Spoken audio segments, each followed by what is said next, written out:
Okay, we are going to make a town in Illustrator.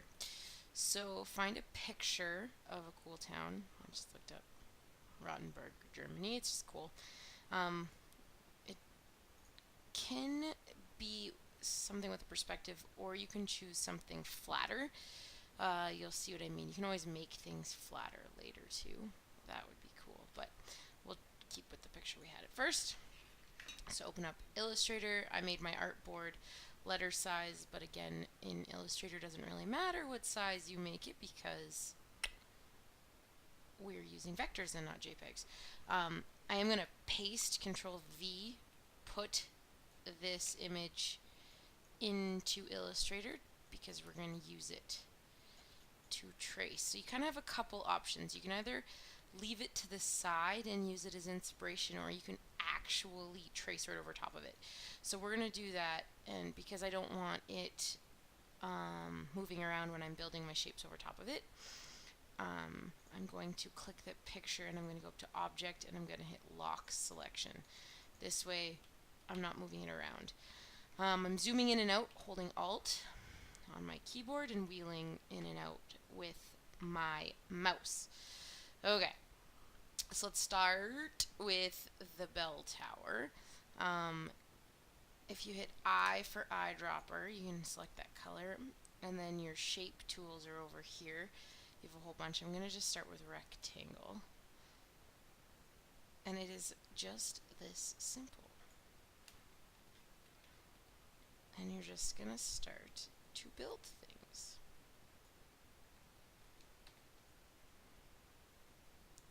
This will kind of, and you don't have to match the actual colors of anything. I might change all the colors later, but okay. So first step here, I don't have a triangle tool. What are we going to do? Okay, so you have a couple choices. We can use the pen tool, which would probably be easiest in this sense, or you can use the shape tool and then remove the points. So we're going to go find my pen tool, which is hiding somewhere. Whenever you have these things with the arrows here, you know there's another tool. Oh gosh, I'm thinking of where they were in Photoshop. JK, it's up here. I'm dumb. Okay, so this is where we are going to hold, just click. We'll have to play with those points after. And then make sure to finish your shape. So now I have this a very lovely shape. If I hit I and select that red, back to V for my cursor. So obviously I don't want the top to be like that. So if I hit A or go to my white cursor here, this is going to let me play around with the handles and the points so that we can get it a little more accurate. And you can choose to make your composition like without curves, like just very, very basic, which would be fine as well. So the tricky part of using the pen tool is getting it to match, but I guess it didn't really match in real life. But still.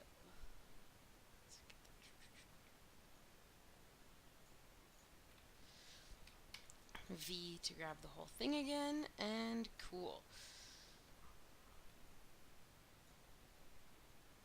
So if I wanted to put this over top of this shape, I'm going to right click and go Arrange, bring to front, so now it's over top of that.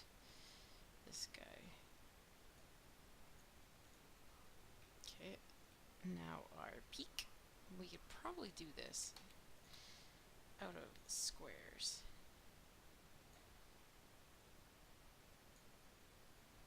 Or rectangle, sorry.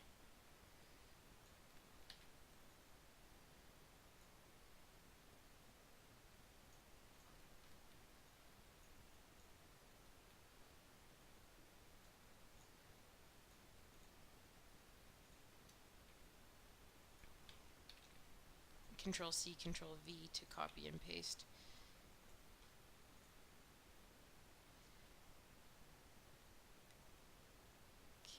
let's make this shape up here.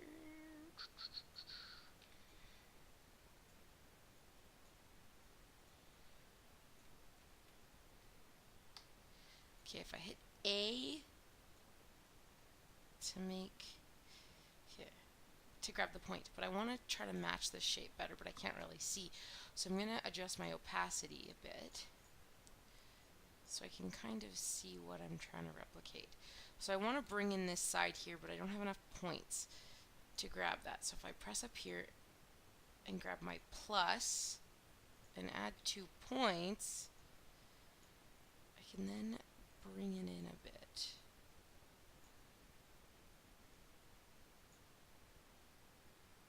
And help match that shape a little bit better.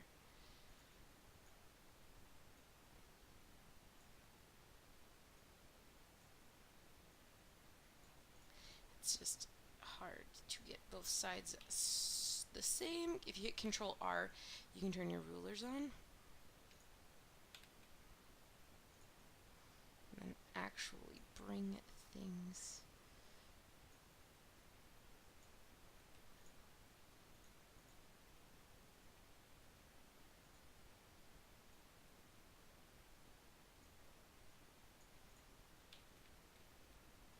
Okay, and we can untransparency that.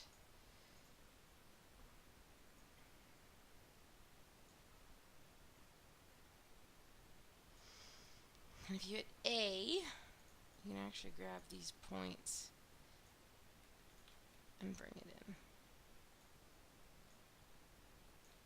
If you hold Shift when you have a tool out, it will make either a perfect square or a perfect circle.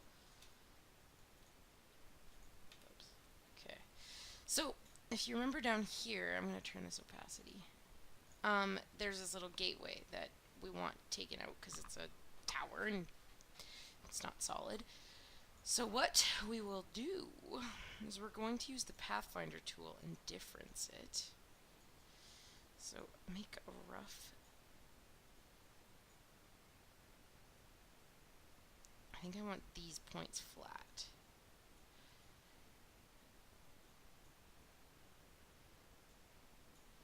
A to grab my points. Okay.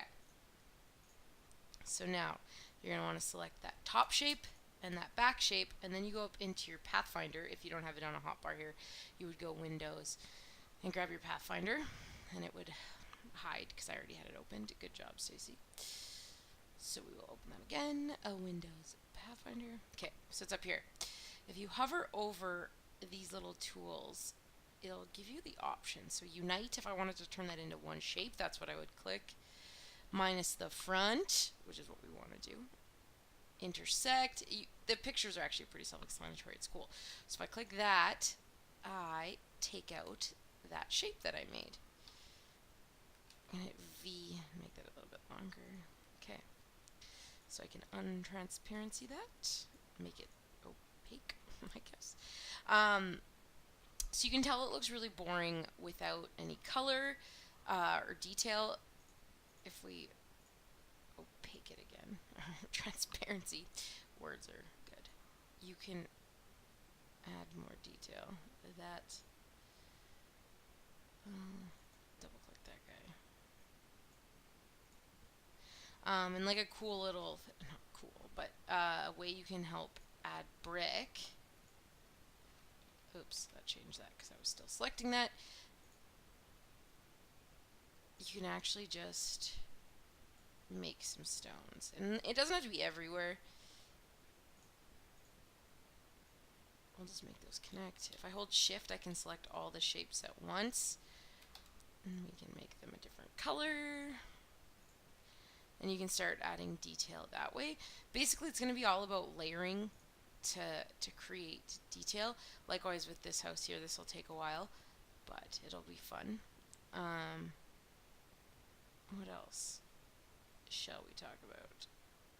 In Illustrator, once I got my amazing artwork done, I would hit Edit, nope, Object, Unlock All, and I could delete that. And I mean, obviously, in theory, I would have more going on here.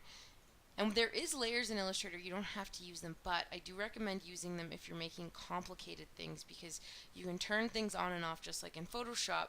So if I went to layer 2, I could create my background if I wanted to give my town sort of a sky or something. If you wanted to get crazy, you can draw clouds or build them. To fill the color in, that's my stroke, this is my fill. I can actually just click and drag it to make both colors the same. Okay, how do clouds look? Control C, Control V. Ooh, that does not look like a cloud.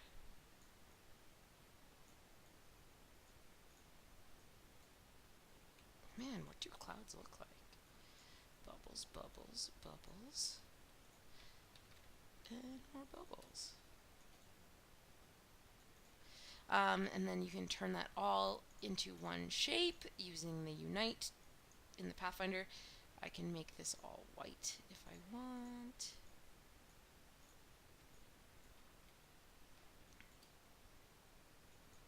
Control C, Control V to paste. Hold Shift to shrink it.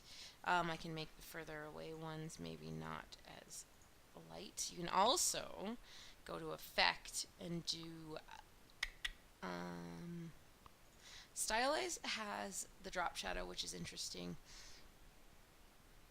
And that could be interesting, but where is my blur? Under blur, doy. If you hit preview, it'll actually show you what it's doing. Too blurred. Blurs sometimes print funny, but they do look cool. So you can start to layer things. You can also, so if you're having a hard time tracing, or I mean trying to draw your own cloud, you can actually trace them. Cloud clip art. There we go. I think that was what I wanted, but so we're going to copy it, paste it. Now, this is a JPEG and I can't do anything with it in Illustrator, but if I trace it and hit expand, I can delete. Now it's a vector.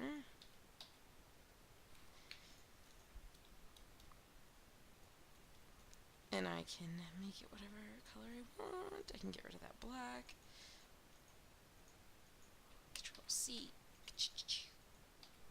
Delete that. Control V, just that inside part. And there you go. Then if I wanted to put my tower back, ooh, look at that lovely scene. But not really, because it's missing a lot of things. But that is the general concept, and you're just going to build things slowly. You can choose to start with the back as well, and then add your layers over top. You can lock them too, which is kind of neat. You can select it all. So, for example, in this case, it's like way too high up, but you can slowly build your city, and it will be cool.